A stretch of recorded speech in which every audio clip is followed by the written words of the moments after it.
na iheshimiwe na watu wote, na maradhi yawe safi. Naye apataye mke amepata kitu chema, amepata kibali kutoka kwake Mungu. Ndoa ni mpango wa Mungu.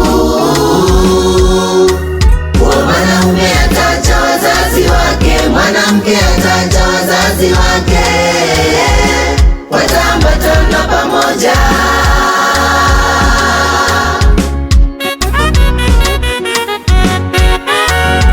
Ndoa ni mpango wa Mungu.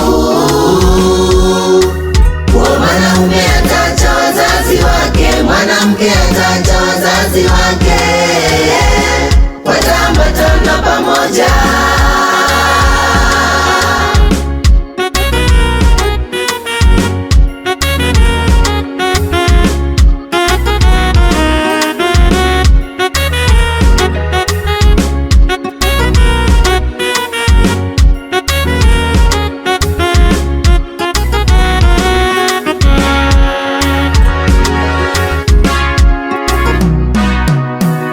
Mungu alipomuumba Adamu bustanini, hakumwacha awe peke yake, akamfanyia msaidizi ambaye ni Eva, ubavu wake wa kushoto. Adamu akasema, ni mifupa kati ya mifupa yangu na nyama katika nyama yangu, na tena ataitwa mwanamke kwa kuwa ametoka kwa mwanamume.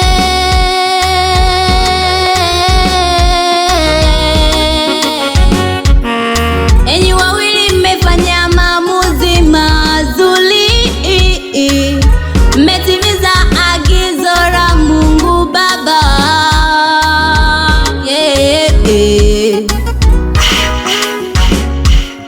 Wakati wa Bwana umetimia, amesema ni ya kwenu, na mipango yenu ikafanikiwa.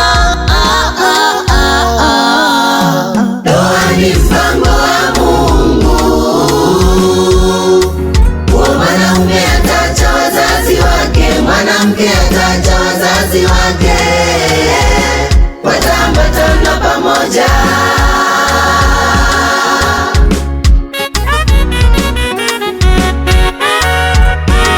Ni mpango wa Mungu.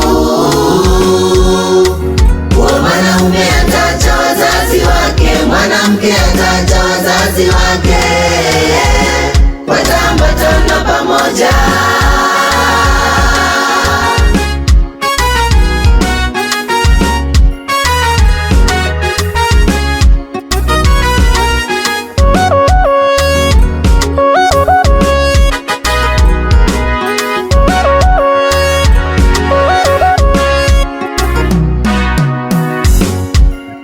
Changamoto ni kawaida katika familia, mambo yakiwa magumu, piga magoti uombe, na Mungu atasaidia, mambo yatakuwa rahisi. Dumuni katika neno la Mungu, mpendane, mheshimiane, mfanye vitu kwa kushirikiana kwa pamoja, kwa kuwa wakati wa Bwana umetimia. Amesema ni ya kwenu, na mipango yenu ikafanikiwa. Na muheshimiane. Heshima inaongeza upendo. Upendo katika familia, upendo unadumu.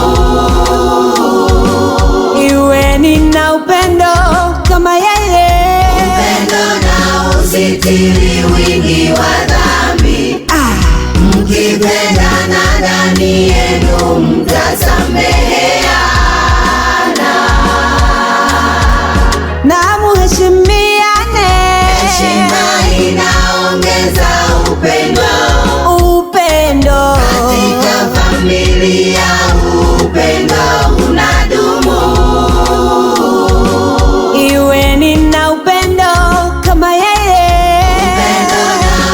usitiri wingi wa dhambi.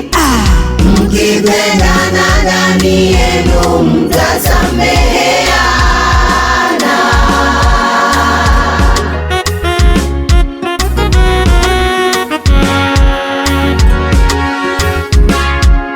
Wana Beroya tunawatakia baraka, tunawatakia baraka, tunawatakia baraka katika ndoa yenu. Mungu Baba walinde, Mungu Baba waongoze, Mungu Baba wahifadhi katika ndoa yenu. Barikiwe, Barikiwe.